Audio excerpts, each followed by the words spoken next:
Kemudian tadi untuk penilaian kinerja dan sebagainya tadi Bu Direktur juga sudah nyampaikan masih karena memang belum ada juklak juknis, maka masih menggunakan Permen 5.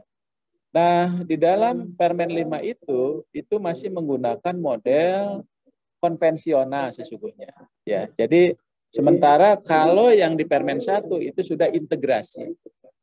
Jadi mengintegrasikan antara SKP dengan angka kreditnya, gitu ya, dengan angka kreditnya. Jadi artinya dengan konvensional itu masih tetap digunakan. Pertanyaannya, apakah ada kegiatan yang ada di dalam Permen 1, apakah bisa diklaim nggak sebagai angka kredit? Itu bisa, Bu. Ya.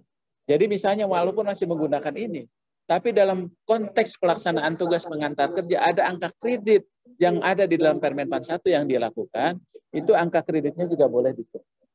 Supaya apa? Teman-teman dengan Permen yang baru itu juga sudah bisa melaksanakan tugas-tugas di butir kegiatan yang baru gitu ya. Nah, ini barangkali juga penting Bapak Ibu sekalian supaya teman-teman tidak dirugikan karena di sana barangkali angka kreditnya akan lebih luas, butir kegiatannya juga akan lebih luas ya. Lanjut.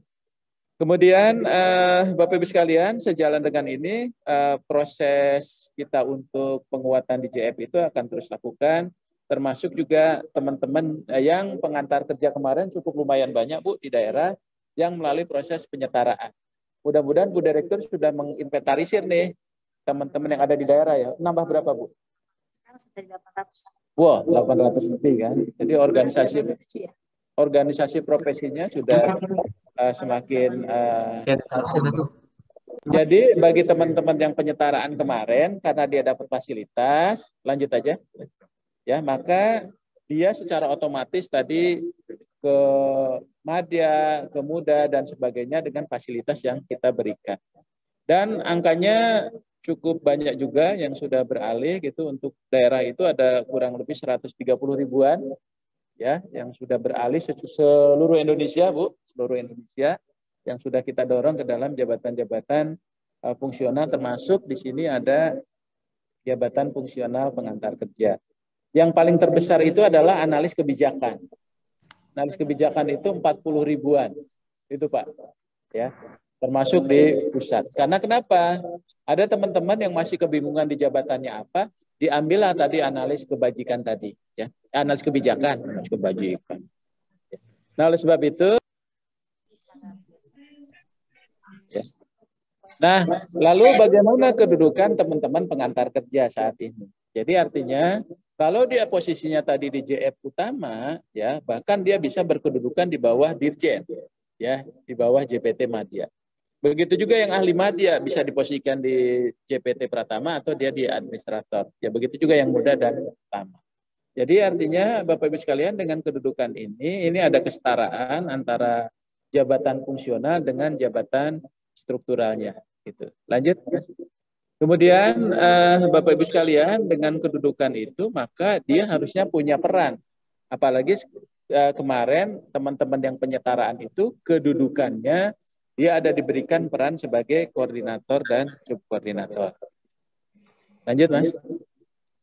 Nah oleh sebab itu Bapak Ibu sekalian dari proses pengalihan ini juga memang kita punya dampak yang cukup lumayan gitu ya.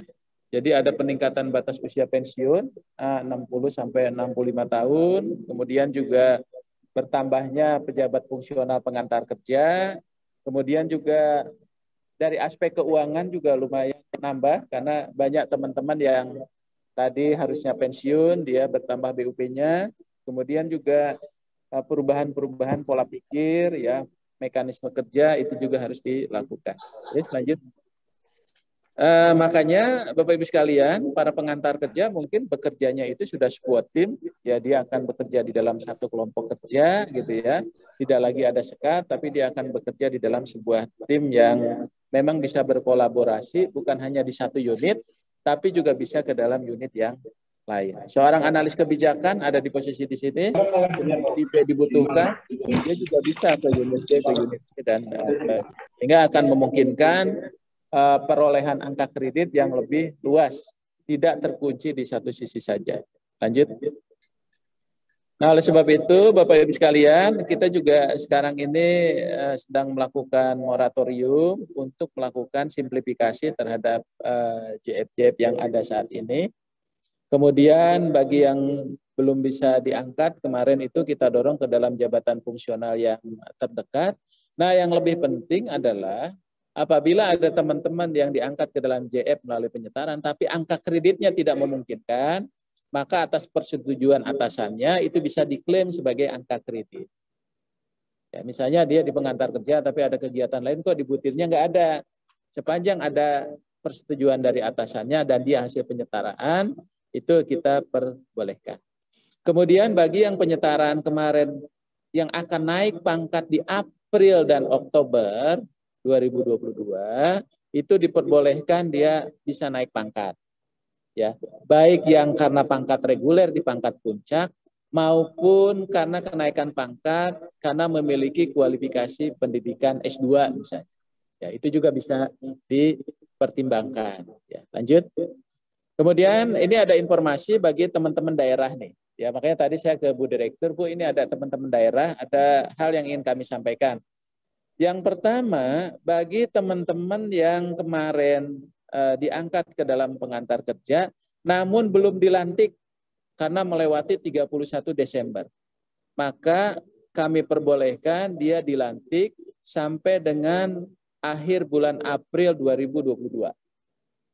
Dengan syarat dia sudah memiliki SK sampai dengan 31 Desember 2021. Ya, jadi bagi teman-teman yang ya.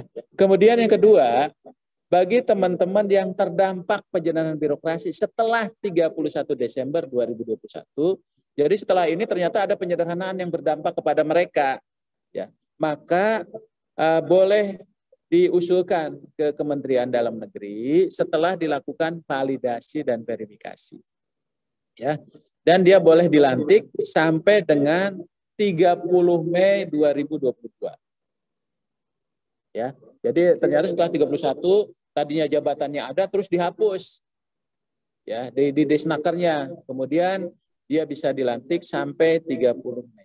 Yang ketiga, bagi teman-teman yang sebetulnya dia jabatannya pengantar kerja, tapi dia kemarin jadi analis kebijakan, boleh disesuaikan jadi pengantar kerja.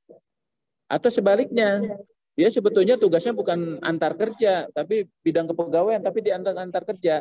Boleh dilakukan penyesuaian itu sampai 31 Desember 2022. Tapi ini hanya untuk pemerintah daerah. Karena untuk pusat itu sudah kita lakukan sampai dengan 31 Desember 2021. Jadi kebijakan ini hanya dilakukan untuk pemerintah daerah. Untuk pemerintah daerah. Jadi untuk pemerintah daerah itu tidak diberikan. Jadi silakan Bapak Ibu sekalian untuk melakukan itu. Lanjut. Namun tahapan-tahapan itu nanti harus dilakukan, nanti harus diusulkan oleh pemerintah daerahnya ya kepada Kementerian Dalam Negeri. Kemudian nanti akan ada rekomendasi dari Menteri Dalam Negeri. Setelah ada rekomendasi Bapak Ibu PPK-nya masing-masing boleh melakukan pengangkatan dan pelantikan. Kemudian kalau sudah selesai melakukan pelantikan tadi, mohon supaya bisa melaporkan ke Menteri Dalam Negeri dan juga nanti Mendagri akan menyampaikan data penyetaraan itu kepada Menteri Pan